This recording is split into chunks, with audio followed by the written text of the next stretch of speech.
देख रहे हैं न्यूज 21 और आप सभी के साथ में हूं ऋतिका पांडे। आज की घमासान चर्चा में आप सभी का बहुत बहुत स्वागत करूंगी।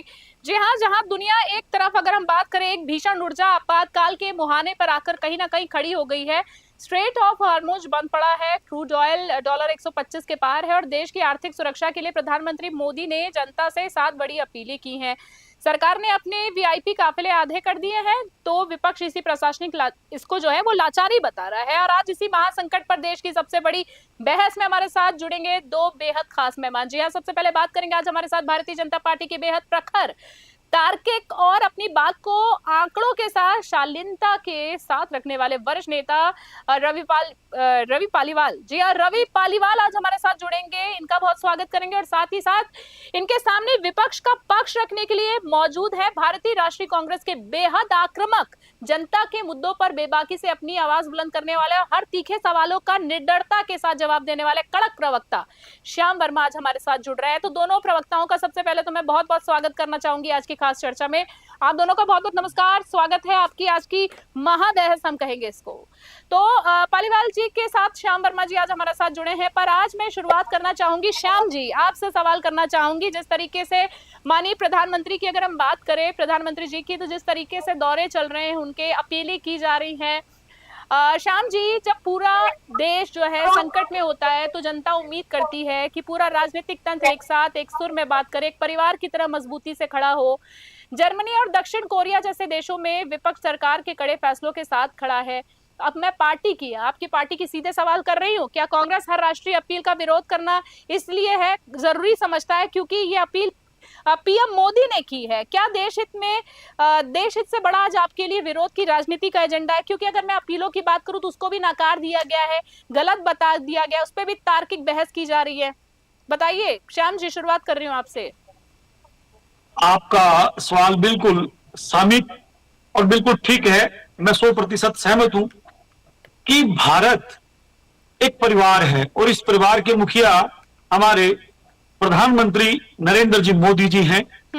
और देश में जब किसी भी प्रकार का संकट खड़ा होता है तो मुखिया की यह जिम्मेदारी बनती है कि देश को उस संकट से उभारने की जिम्मेदारी भी देश के मुखिया की होती है। उस नाते प्रधानमंत्री नरेंद्र मोदी ने देश में छाए आर्थिक संकटों को लेकर के जो अपील की है वो बिल्कुल ठीक है, परंतु मुद्दा यहां कांग्रेस पार्टी का उनकी अपील का विरोध का जो है वो इस संदर्भ में है कि आपकी स्थिति आज, भाई कुआं खोदो और पानी पियो, भाई आप एकदम से उठ करके खड़े होकर के कह देते हो कि भाई देश के अंदर ये संकट है, जबकि देश के अंदर ये वैश्विक संगठन अब फरवरी से ही चल रहा है। और आपने तब ये कह करके कि देश में खाद्यान्न की कोई कमी नहीं है, देश में रसोई गैस की कोई कमी नहीं है, देश में फ्यूल की कोई कमी नहीं है, देश के अंदर किसी भी प्रकार की कमी नहीं है और हमारे पास भरपूर मात्रा में संग्रहण की स्थिति होने के बाद हम किसी भी प्रकार से निश्चिंत रहे देशवासी। और ये सब बातें हमारी आपके चैनल पर भी हुई, आपके भारतीय जनता पार्टी के प्रवक्ताओं ने भी उस वक्त बड़े जोर शोर से इस बात को रेखांकित किया था कि देश में किसी भी प्रकार की कोई कमी नहीं है, ना गैस की कमी है, ना पेट्रोल की कमी है, ना डीजल की कमी है। देश क्रमोगत विकास की गति से आगे बढ़ रहा है। हमारे यशस्वी प्रधानमंत्री नरेंद्र मोदी के नेतृत्व में हम आगे बढ़ते जा रहे हैं और वैश्विक युद्ध का भारत की परिस्थितियों पर किसी भी प्रकार का कोई असर नहीं है। तो मुद्दा इस बात को लेकर के है कि जब वैश्विक संकट फरवरी से शुरू हो रहा था तो हम तब सोए क्यों थे? तो सोए क्यों का जवाब तो स्वतः ही इन 4 राज्यों के चुनावों को देखते हुए बनता है। तो हम उनकी इस सोच पर शंका क्यों ना करें कि आपने देश को पीछे रखा और भारतीय जनता पार्टी के लिए चुनाव ज्यादा महत्वपूर्ण हो गए। अभी 5 दिन हुए नहीं और मोदी जी ने अपील कर दी चुनावों के अंदर, यानी कि आपका जितना भी एजेंडा था वो देश दूसरे नंबर पे है और भारतीय जनता पार्टी के लिए चुनाव जीतना पहला एजेंडा है। तो हमारा जो विरोध है वो उनकी अपील को लेकर के नहीं है। जो वकील जो अपील की टाइमिंग है उस ठीक है। टाइमिंग को लेकर के हमारा विरोध है। आपने देश के साथ देश को भ्रमित करने का प्रयास किया, आपने देश को हवावे में रखा और देश के साथ एक प्रकार का विश्वासघात किया। इस बात का हमारा विरोध है। सवालों का जवाब बिल्कुल आपने अपना बात रखा, चर्चा शुरू हुई है, पर आज हम जैसे कि चर्चा में हमारे साथ रवि पालीवाल जी हैं, आपके ही सवालों का जवाब देंगे। रवि जी, आपसे मैं अब जानना चाहूंगी, जैसे कि श्याम जी ने, रवि जी आप मुझे सुन पा रहे हैं? मैं बिल्कुल सुन पा रहा हूँ ठीक है आपको। रवि जी, आपसे मेरा ये सवाल है, जैसे कि श्याम जी ने कहा कि अगर हम बात करें सीधे तौर पर, कहीं ना कहीं जनता का ये सवाल है, क्या लोभ लुभावने सिर्फ वादे किए गए थे? क्योंकि पहले कहा गया था कि भंडारण की कोई कमी नहीं, ये कहीं ना कहीं वाजिब सवाल है, जनता भी जानना चाह रही है। उसके बाद इस तरह की अपीलें क्या दर्शाती? रवि जी आपसे जानना चाहूंगी कि आप इसे आर्थिक राष्ट्रवाद का नाम दे रहे हैं, लेकिन जनता इसे प्रशासनिक विफलता की तरह भी देख रही है। जैसे कि मैं बात करूं, सरकार पिछले कई सालों से आत्मनिर्भर भारत, वैकल्पिक ऊर्जा जैसे कि सोलर, ईवी का ढोल पीट रही है, तो फिर पश्चिम एशिया में सिर्फ एक, कहते हैं ना कि एक रास्ता बंद होते ही देश की रफ्तार थमने की नौबत क्यों आ गई? आखिर क्या क्या आपका आत्मनिर्भरता का दावा सिर्फ एक कागजों तक, विज्ञापनों तक ही सीमित था? ऐसा कुछ नहीं है। सबसे पहले तो मैं कहना चाहूंगा कि हमारे विपक्ष के भाई ने यह मान लिया कि माननीय मोदी जी ने जो अपील की वो सही है और उसका हम समर्थन करते हैं, तो मैं समझता हूं आधी डिबेट तो यही खत्म हो जाती है। मैं इस ओर ध्यान आकर्षित करना चाहता हूं। माननीय मोदी जी ने जो ये वादा किया था कि भंडारण क्षमता पर्याप्त है और गैस की, चाहे गैस की बात हो या डीजल की बात हो, पर्याप्त स्टॉक उसका है। जनता को कहीं भी चिंतित होने की या भ्रमित होने की आवश्यकता नहीं है। वो ही स्थिति आज भी है। आज भी माननीय मोदी जी ने ये कहीं नहीं कहा कि हमारे पास में गैस के स्टॉक या डीजल के स्टॉक कहीं कम हो गए हैं या देश आपात स्थिति में है, ऐसा कहीं नहीं है। जनता को जितना कच्चा माल चाहिए या गैस चाहिए या डीजल चाहिए, पेट्रोल चाहिए, पर्याप्त मात्रा में उनको मिल रहा है, तो स्टॉक से संबंधित कहीं कोई नहीं है। लेकिन ये जो अपील प्रधानमंत्री जी की है वो भविष्य को ध्यान में रख करके है, और अगर कोई अच्छी सलाह हमें कोई दे रहा है और उस अच्छी सलाह में भी अगर हम कमी निकालें तो ये हमारा दृष्टिकोण हो सकता है। बाकी माननीय मोदी जी ने निश्चित तौर पर जो अपील की है वो देश हित में है, देश के विकास में है, और आर्थिक रूप से देश सशक्त बने, सुदृढ़ बने, और कहीं भविष्य में हम किसी विपरीत परिस्थितियों का सामना हमें ना करना पड़े। इन सभी चीजों का के समाधान के रूप में माननीय मोदी जी की ये अपील है। मैं समझता हूं कि माननीय मोदी जी की जो 7 बिंदुओं की जो उन्होंने अपील की है या 7 अपीलें जो उन्होंने की है, हम सब देशवासियों को उनको अपनाना चाहिए, और निश्चित तौर से राष्ट्र हित में, राष्ट्र प्रथम की भावनाओं को ध्यान में रख करके उन अपील पर हमें काम मनन करना चाहिए, अपील को अपनाना चाहिए। ठीक है, ठीक है, ठीक है। श्याम जी, आपने सवाल पूछा था, बेबाकी से बड़ा रवि जी ने जवाब दे दिया है एकदम। जैसे कि मैंने इनके इंट्रोडक्शन में कहा था, बड़े सरलता से अपनी बातों को रख लेते हैं। क्या कहना चाहेंगे इनकी बात का जवाब पर? साथ में आपसे भी मैं सवाल करना चाह रही हूँ श्याम जी, जैसे कि जब स्ट्रेट ऑफ हार्मुज बंद होने से क्रूड ऑयल की अगर मैं बात करूं करीबन $125 के पार है, तो इसमें भारत सरकार की क्या गलती है? क्या हर बात में सिर्फ आर्थिक रूपबंधन का रोना रोना आपदा में राजनीतिक रोटियां सेकने जैसा नहीं हो गया है? मैं पहले तो मेरे बौद्धिक मित्र पालीवाल जी को कहना चाहूंगा कि इनका कहना यह है कि कहीं कोई दिक्कत नहीं है राष्ट्र में, कोई किसी प्रकार की क्राइसिस नहीं है राष्ट्र में। अब मैं इनसे एक सवाल छोटा सा पूछना चाहता हूं, क्राइसिस को आप देखते कैसे हो? आपका देखने का नजरिया क्या है क्राइसिस का? मात्र शब्दों को बोल देने से नहीं, ऐसा कुछ भी नहीं है, ये तो एक भविष्य की उस सिस्टम को लेकर के ये एक अपील की गई है। अरे भाई, इनको ये थोड़ा प्राइमरी चीज बताओ कि प्रधानमंत्री कोई एक आम आदमी नहीं है, एक बहुत बड़ा राष्ट्र का मुखिया है। जब वो कोई बात कहता है तो उसके मायने होते हैं। तो मायने यही है कि जब वो एक अपील करते हैं तो इसका मतलब राष्ट्र में क्राइसिस है। चलो, मैं पालीवाल जी की इस बात से भी मान लेता हूं, क्योंकि ये मानने वाले लोगों में तो शामिल है नहीं। तो क्राइसिस का आधार क्या है? क्राइसिस का आधार ये है कि हमारी आज जीडीपी का दर क्या है। जीडीपी प्रोडक्शन जो हमारा जो है सकल घरेलू उत्पाद, वो बिल्कुल नीचे आ गया है। आज डॉलर के मुकाबले हमारे रुपए की कीमत क्या है? 95 रुपए से भी आगे पहुंच गई है। तो इनको मापने का ये तरीका है कि भी जनता को कैसे दिखाई दे कि राष्ट्र जो है वो क्राइसिस के दौर से गुजर रहा है, संकट के दौर से गुजर रहा है।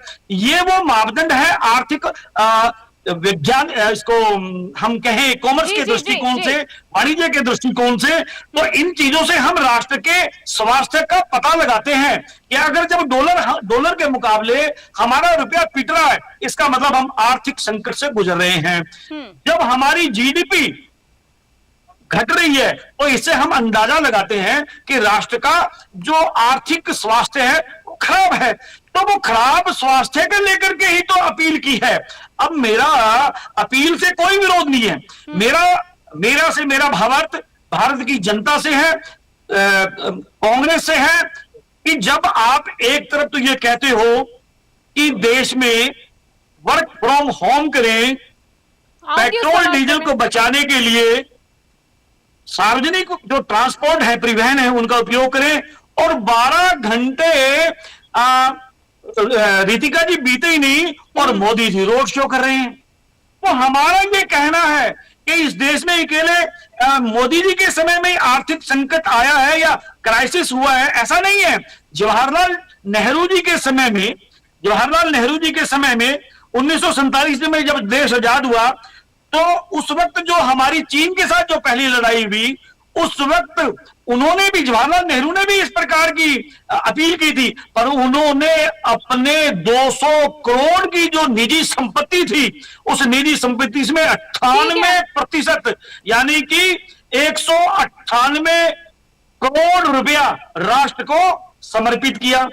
लाल बहादुर शास्त्री जी के समय भी जब हमारा चीन के साथ सेकंड जब लड़ाई हुई तब भी एक क्राइसिस आई थी, तो उन्होंने खाद्यान्न की कमी को इस रूप में कहा कि भारत के नागरिक को एक समय खाना खाना है, और उन्होंने खुद ने ही, लाल बहादुर शास्त्री ने एक समय खाना बंद कर दिया था।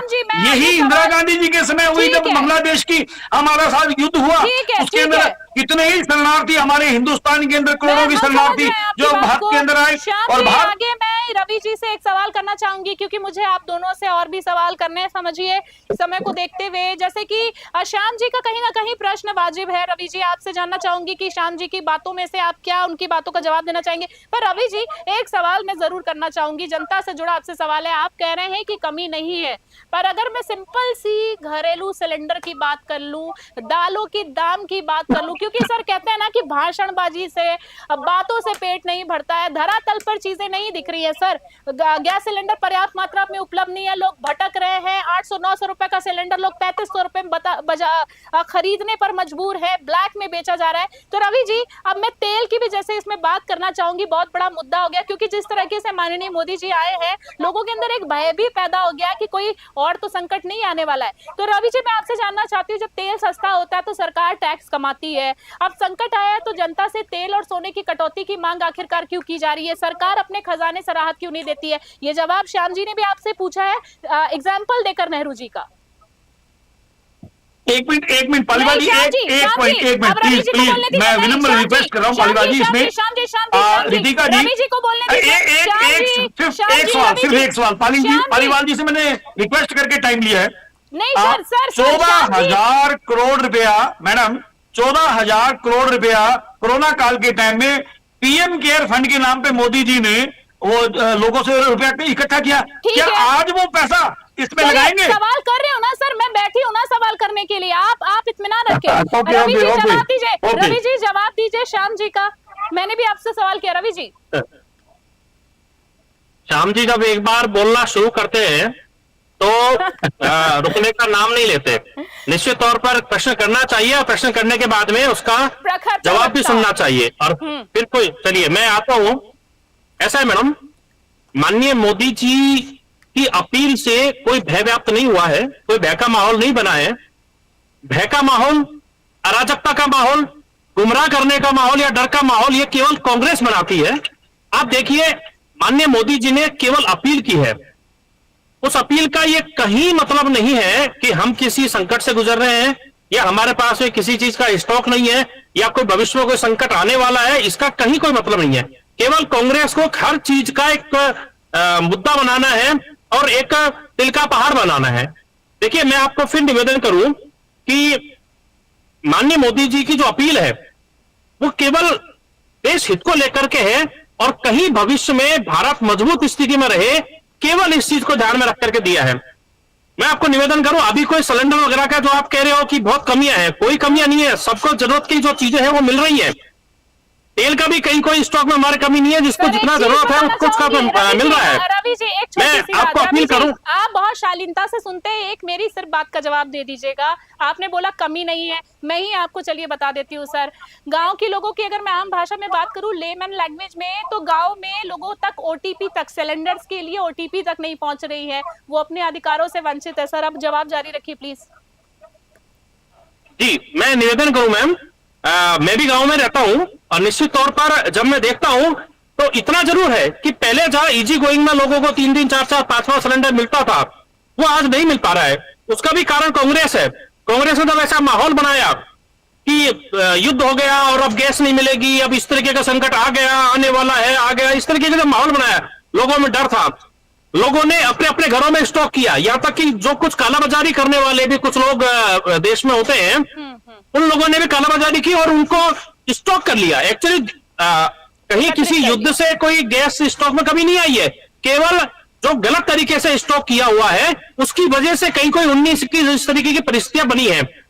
सबको गैस सिलेंडर मिल रहा है और कहीं किसी का कोई काम नहीं रुक रहा। देश में पूर्ण रूपेण एक संतोष का माहौल है और पूरा राष्ट्र, देश की जनता मोदी जी के साथ है, भारतीय जनता पार्टी के साथ है। पूरा विश्वास माननीय मोदी जी ने देश की जनता में जमाया हुआ है और उसका नतीजा भी विधानसभा चुनाव में हमने देखा कि जहां बीजेपी ने काम किया वहां 5 में से 3 राज्यों में भारतीय जनता पार्टी सरकार बनी। ये हमारा विश्वास है। अब आप देखिए, कोरोना काल की बात करें या पाकिस्तान के साथ में युद्ध की बात करें, तो निश्चित तौर पर हमेशा माननीय मोदी जी पर देशवासियों का भरोसा रहा और माननीय मोदी जी देशवासियों के भरोसे पर खड़े उतरे। आप देख सकते हैं आगे भी कभी भी कोई इस तरीके की परिस्थितियां होंगी तो हर विपरीत परिस्थिति से निपटने के लिए वो मोदी है, उसका नाम 56 इंच का सीना है, तो हल्का आदमी नहीं है। जिस व्यक्ति ने, जिसके व्यक्तित्व से पूरे वर्ल्ड में भारत का नाम रोशन हुआ है, जहां के राष्ट्र अध्यक्ष मोदी जी के पैर छूते हैं, जहां भारत को पहले कोई जानता नहीं था, आज भारत के नाम से का सब लोहा मानते हैं, वो मोदी है। आप निश्चिंत रहे, देश सुरक्षित हाथों में है। ठीक है, बहुत अच्छी बात, आपने कुछ बातें आपने बहुत अच्छी कही।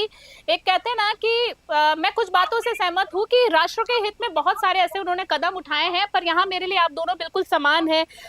मगर एक सवाल, जैसे कि आपने इसमें बहुत सारी ऐसी बातें कही हैं, पर सर कुछ घरेलू समस्याएं, जो आम समस्याएं, उसका जमीनी स्तर पर कह सकती हूँ मैं कि अभी तक निराकरण नहीं हो पाया है। खैर आगे श्याम जी आपसे मैं बात करना चाहूंगी, पर पालीवाल जी मैं पॉइंट एक भूल रही थी, मैं आपसे ये जानना चाह रही थी कि अगर कमियां नहीं है, ये बहस का हिस्सा नहीं है, काम जानकारी आपसे जानना चाह रही थी कि अगर वास्तव में कमी नहीं है, भंडारण की कमी नहीं है, तो ये ई साइकिल, ई बाइकल गाड़ियों को चेंज क्यों कराया जा रहा है? ये अपीलें जो की जा रही है, कहीं ना कहीं कहते हैं ना कभी कभी तीर कहाँ लगा और निशाना कहीं होता है, वो वाली बात तो नहीं हो गई है?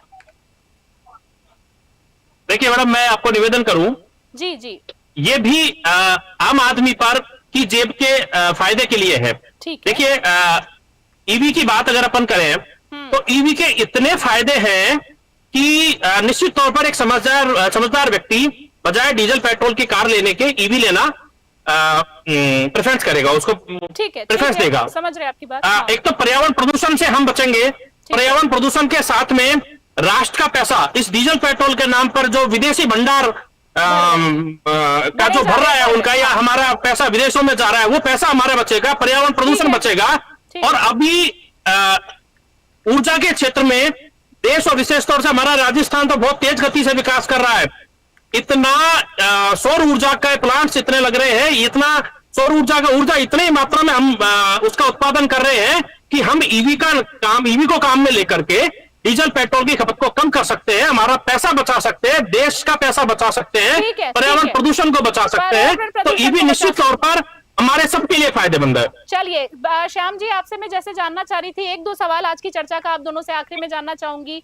रवि जी ने बखूबी अपनी बात रखी है। जैसे कि मैं कांग्रेस की बात करूं, बड़े सारे बयानबाजी चल रहे हैं। जैसे कि आप लोगों का मानना है कि देश के रणनीतिक तेल भंडार पर बड़े सवाल उठाए जा रहे हैं। कांग्रेस ने बड़े सारे सवाल उठाए, लेकिन मैं अब ये भी जानना चाहूंगी सर कि जिन राज्यों में कांग्रेस की सरकार है वहां वैट कम करके जनता को तुरंत राहत क्यों नहीं दी जा रही है आखिरकार? ये भी बहुत बड़ा कहीं ना कहीं सवाल है। हाँ, पहले तो मैं पालीवाल जी ने जितने भी सवालों के जवाबों का जो तर्क दिया, तो मुझे लगता है कि इस डिबेट के बाद टीआरपी चैनल की बढ़ेगी, लोग हंसेंगे। और इस रूप में पालीवाल जी का मैं धन्यवाद भी करता हूं, क्योंकि वो हंसा करके लोगों के स्ट्रेस को कम करेंगे। कहीं कोई लॉजिक नहीं था, कहीं कोई तर्क नहीं था। अब जनता के हित में अब अपन आते हैं कि आपके सवाल पर कि जहां कांग्रेस की राज्य सरकारें हैं वहां वेट कम क्यों नहीं किया जाता। मैडम, सवाल है ये जो जीएसटी का जो पैसा है, देखिए मैडम, ये इसको समझना पड़ेगा।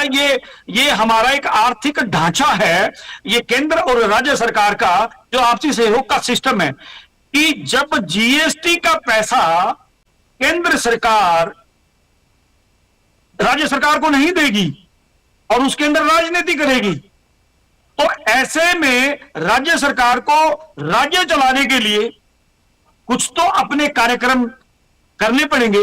अगर जीएसटी टाइमली केंद्र सरकार राज्य सरकारों को दे तो वैट घटाने में कहीं कोई दिक्कत नहीं है। जैसे कि राजस्थान की पूर्ववर्ती कांग्रेस की सरकार, अशोक गहलोत की सरकार ने इसी प्रकार से राज्य में वैट कम करके और पेट्रोल के दामों को कम करने का प्रयास किया था। यट दूसरी तरफ अपन बात करें, मनमोहन सिंह जी के समय में जो पेट्रोल, जो हमारा ऊर्जा जो हम हॉर्मुज अरब कंट्रीज से जो ले रहे थे, उसका जो बैरल जो रेट था उससे हम कम रेट में यहाँ इंडिया में दे रहे थे, और वो कम रेट में भारतीय जनता पार्टी के सत्ता में आने के बाद लिया जा रहा है, और उसका डबल रेट करके कंपनीज को लाभ पहुंचाने का काम किया। 50,000 करोड़ रुपयों का अतिरिक्त लाभ कंपनियों को दिया। तो जब क्राइसिस का समय, तो कंपनियां क्या भारत की संसाधनों के ऊपर जिन्होंने लूटा, या उनका ये हक नहीं है कि भारत के लिए आगे आए? और इसको आगे लाने का काम करेगा कौन? इसको लाने का काम करेगा केंद्र। यानी कि आप गुरुजी बैंगन खाए और दूसरों को उपदेश सुनाए, ऐसा नहीं चलेगा। जब हम न्याय कर रहे होते हैं तो न्याय करना मुद्दा नहीं होता, न्याय दिखना भी मुद्दा होता है। जब देश के अंदर भारतीय जनता पार्टी की सरकार है, तो भारतीय जनता पार्टी की सरकार ये दिखाई भी देनी चाहिए आम लोगों के अंदर कि ये राष्ट्र हित में काम करना चाहिए। एक शब्द पकड़ करके राष्ट्र हित, अब इनको से अगर मैं छोटा सा सवाल पूछ लूं, what is the means of राष्ट्र, what is the means of nation, ये नहीं बता पाएंगे। मेरा कहने का मतलब यह, राष्ट्र है कौन? भाई, राष्ट्र का मतलब ही भारत की जनता है। तो भारत की जनता ही जब क्राइसिस से गुजर रही है, जब देश का 140 करोड़ लोगों में 80 करोड़ लोग 5 किलो अनाज पर इस केंद्र सरकार ने निर्भर कर दिया, और उनसे आप अपील कर रहे हो सोना मत खरीदो। कैसी ये उपहास स्वरूप बात है। सोने का आपने नाम लिया, एक सवाल करना चाहूंगी, एक बहुत बड़ा अहम सवाल था। रवि जी, जैसे कि इन्होंने अपनी बात रखी, श्याम जी ने आपके पास आना चाहूंगी कि शादियों के सीजन में 1 साल तक सोना न खरीदने की अपील से देश के करोड़ ज्वेलर्स जो है, छोटे छोटे व्यापारियों को जो धंधा ठप हो गया, उसका नुकसान भाई कौन भरेगा? ये बहुत बड़ा सवाल है, क्योंकि शादियों का सीजन आ रहा है। व्यापारियों का क्या होगा? उनका तो कामकाज एकदम से ठप पड़ गया सर, मेंटली प्रिपेयर भी नहीं थे वो लोग। देखिए, मेरा निवेदन है मैम, आपने बिल्कुल ठीक कहा, सोना ना खरीदने से भी हमारा कुछ वर्ग ऐसा है जिसको नुकसान होगा। लेकिन एक मैं ध्यान आकर्षित करना चाहूंगा, माननीय मोदी जी ने यह नहीं कहा कि आप सोना ना खरीदें। माननीय मोदी जी ने सोने और विदेश यात्रा से संबंधित यह कहा है कि अनावश्यक रूप से सोने की खरीदारी से बचें, या विदेश यात्रा जो अनावश्यक है या केवल घूमने फिरने के लिए हम विदेश यात्रा जा रहे हैं उससे बचें। देखिए, जिसके घर में शादी वो सोना खरीदेगा, निश्चित तौर पर खरीदेगा, लेकिन कई बार कुछ ऐसे भी लोग होते हैं जो व्यापार की दृष्टि से सोना खरीदते हैं। तो जो लोग व्यापार की दृष्टि से सोना खरीदते हैं उनको बचना चाहिए, उनको रुकना चाहिए। सोने को खरीदने से निश्चित तौर से हमारा देश का जो धन है, हमारा जो विदेशी भंडार है, वो खाली होगा। तो ये अपील माननीय मोदी जी ने की। मैं कांग्रेस मित्र की ओर ध्यान आकर्षित करना चाहूंगा, पता नहीं क्या क्या क्या बोला इन्होंने। जीएसटी में SGST और CGST दोनों होता है। सेंट्रल का जीएसटी अलग होता है, स्टेट का जीएसटी अलग होता है। स्टेट का जीएसटी स्टेट को मिलता है, तो चाहे कांग्रेस की गवर्नमेंट है, बीजेपी की गवर्नमेंट हो, वहां SGST आपको मिलता है, स्टेट का जीएसटी आपको मिलता है, उसी से स्टेट चलाना होता है। आप जिन कंपनियों की बात कर रहे हैं, भाई कंपनियों को ये फायदा वो फायदा पहुंचाया, कोई फायदा माननीय मोदी जी ने नहीं पहुंचाया। और जो कंपनियां इस क्षेत्र में काम कर रही हैं, आपको पता है, वो भी जन कल्याण के लिए CSR देती है, और CSR से बहुत सारे जन कल्याणकारी कार्य होते हैं। तो ये केवल इनको देखिए, एक को तर्क है तो उसका तो मैं जवाब दे सकता हूं, लेकिन तर्क के साथ जो कुछ होता है कुतर्क, उस कुतर्क का जवाब कोई नहीं दे सकता। पालीवाल जी ये सही माननीय मोदी जी कि ये, एक मिनट पालीवाल जी, ये बात सही है आपकी कि ये जो कंपनी ये CSR जो देती है, और 14,000 करोड़ रुपया दिया है PM केयर फंड में। अब यही तो हमारा सवाल है कि वो 14,000 करोड़ जो कंपनीज ने दिए, वो क्यों नहीं अब जन कल्याण के लिए लगाया जा रहा है? सवाल तो यही तो है। रवि जी क्या कहना जहां चाहेंगे? उचित जगह होगी, जहां उचित जगह होगी, वहां होगी, वो सारा हिसाब रखा जाएगा। क्राइसिस चल रहा है, आप कोरोना का कांग्रेस क्राइसिस, अब हाँ एक पैसा नहीं लगाया, अब देश क्राइसिस से गुजर रहा है, एक पैसा नहीं लगा रहा, तो फिर आप कहां लगाने का प्रयास करोगे उसको? ये हिसाब आपको देने से पार नहीं पड़ने वाली।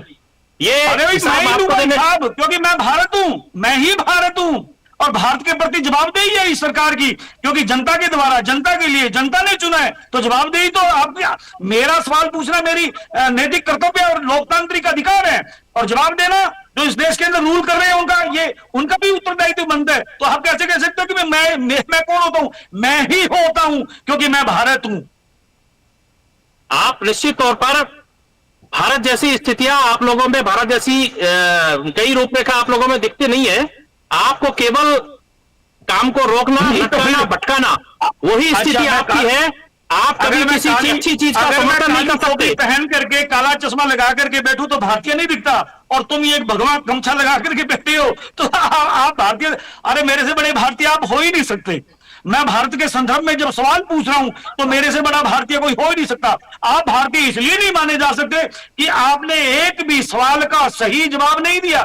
जहां हमें मोदी जी की बात ठीक लगी, हमने उसको समर्थन के तौर पे भी कहा, जैसे शुरुआत में अपील के लिए। और आप बोलोगे कि हमने तो बात तो पंचायत की मानी, पर पटनाला वहीं गिरेगा। आप तो गोल गोल घूम के कान पकड़ने वाले लोग हो, तो आपके पटवा पहन लेने से कोई आप भारतीय थोड़े होगे। मैं काली टोपी लगाकर, काला चश्मा लगा करके और जैकी श्रॉफ की तरह मुझे लगा करके भी भारतीय हूं।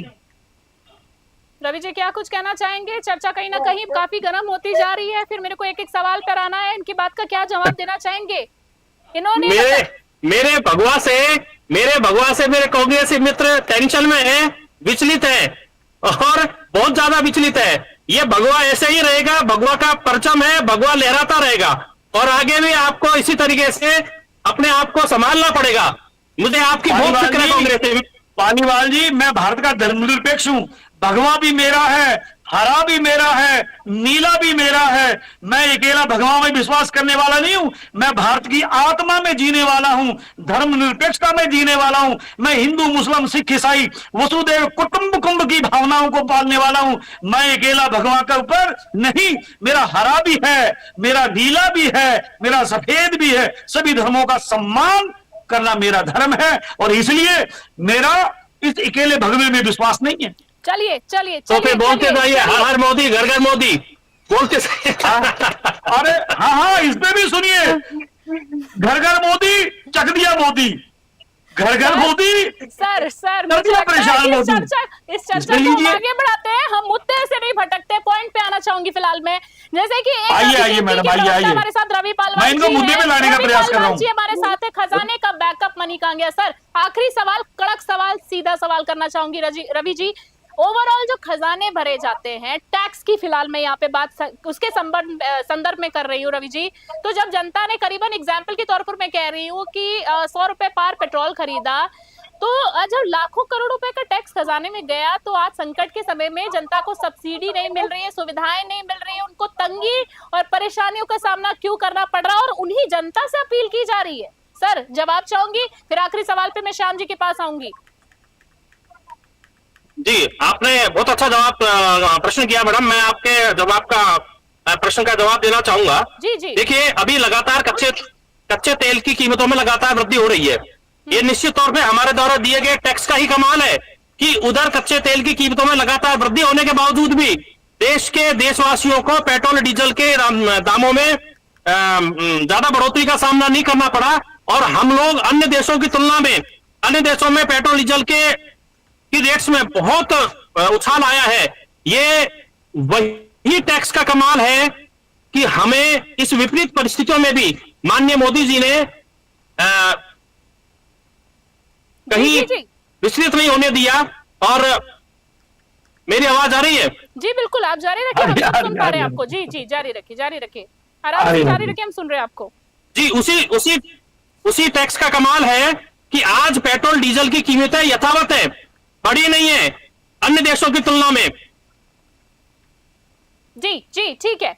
श्याम जी, आखिरी सवाल आपसे मैं करना चाहूंगी आज की चर्चा के। अगर मैं कांग्रेस की बात करूं तो विरोध हर चीजों पर पहले ही उठ जाता है। मामला इधर उठता है, कांग्रेस पार्टी विरोध कर देती है। अगर मैं बीजेपी की बात करूं तो कभी बीजेपी विरोध कर देती है। ये जो खेलम खेली चल रही है, फिलहाल आपसे बात करना चाहूंगी कि विरोध के अलावा अब आप लोगों का अगला प्लान क्या है श्याम जी? क्योंकि अगर आज केंद्र में कांग्रेस होती तो $125 क्रूड ऑयल और बंद पड़े जो स्ट्रेट ऑफ हार्मोज के बीच आप देश को कैसे चलाते? कोई ऑल्टरनेटिव या ये सिर्फ विरोध? मैडम, मैं होती के अंदर विश्वास नहीं करता। मैं आपको हो जो जब हम थे, मनमोहन सिंह जी की जब सरकार थी, उस वक्त भी खाड़ी देशों के अंदर। हाँ मैडम, आप बोल रहे थे? नहीं, आप जारी रखिए, ठीक है, आप जारी रखिए, कोई दिक्कत नहीं है, जारी रखिए। मनमोहन सिंह जी के समय में जब खाड़ी युद्ध चल रहा था, उस वक्त भी वैश्विक संकट आया था। और आप हैरान हो गए इस बात को लेकर के, उनके आर्थिक प्रबंधन ने जीडीपी को नीचे नहीं गिरने दिया। जीडीपी उस दौरान 3% बढ़ी। और आप इस बात को समझिएगा कि उस वक्त जो हमें खाड़ी देशों से जो तेल मिल रहा था, उस तेल की कीमत में ही हमें इंडिया के अंदर जो तेल उपलब्ध हो रहा था, डीजल उपलब्ध हो रहा था। और वर्तमान सरकार का जो रिजर्व बैंक के अंदर जो सोना रखा था, उस सोने को निकाल करके डॉलर को मुकाबले रुपए को मजबूत करने की दिशा में ये आगे बढ़े। ये वहां से इस देश के अंदर आर्थिक संकट गहराया है। हमने पहले इस रुपए के और डॉलर के बीच असंतुलन को ठीक करने का प्रयास नहीं किया। और जब हम इस डॉलर के मुकाबले रुपया गिरा तो रिजर्व बैंक से हमने उतने ही लाखों टन सोना जो वो निकाल करके और इसके स्वास्थ्य को ठीक करने का काम किया। यही आर्थिक कुप्रबंधन भारतीय जनता पार्टी ने इस देश को सौंपा है और देश आज आर्थिक संकट के दौर से गुजर रहा है। अब ये संकट तो जवाहरलाल नेहरू जी के समय भी आए, उन्होंने बहुत बेहतर ढंग से प्रशासनिक और ढंग। हाँ मैडम जी जी, जैसे कि आपकी बात भी हमने सुनी, आपने कहीं ना कहीं अभी जो जवाब दिया थोड़ी देर पहले भी कहीं ना कहीं इस चीज का एग्जांपल हम सुन चुके हैं। आपने बखूबी इस चीज को भी एक्सप्लेन किया था। फिलहाल के लिए श्याम वर्मा जी, रवि पालीवाल जी, आप दोनों को बहुत बहुत धन्यवाद देना चाहेंगे। फिर किसी चर्चा में आपसे जरूर मुलाकात होगी। तो देखिए, चर्चा में शामिल होने के लिए रवि जी का, श्याम जी का हम बहुत बहुत धन्यवाद देना चाहेंगे। देखिए, दोनों की बातों से स्पष्ट हुआ है कि संकट तो बड़ा है, लेकिन सत्ता पक्ष जहां एकजुटता की मांग कर रहा है, वहीं विपक्ष का काम जनता की जेब की पहरेदारी करना कहीं ना कहीं। ओवरऑल बात कर रहे हैं हम यहाँ पर, अब फैसला जनता को करना है। तो फिलहाल के लिए इस खास महाचर्चा में इतना ही। देश और दुनिया की तमाम बड़ी अपडेट्स के लिए देखते रहे, बने रहे न्यूज़ 21। अभी के लिए नमस्कार, जय हिंद, जय भारत।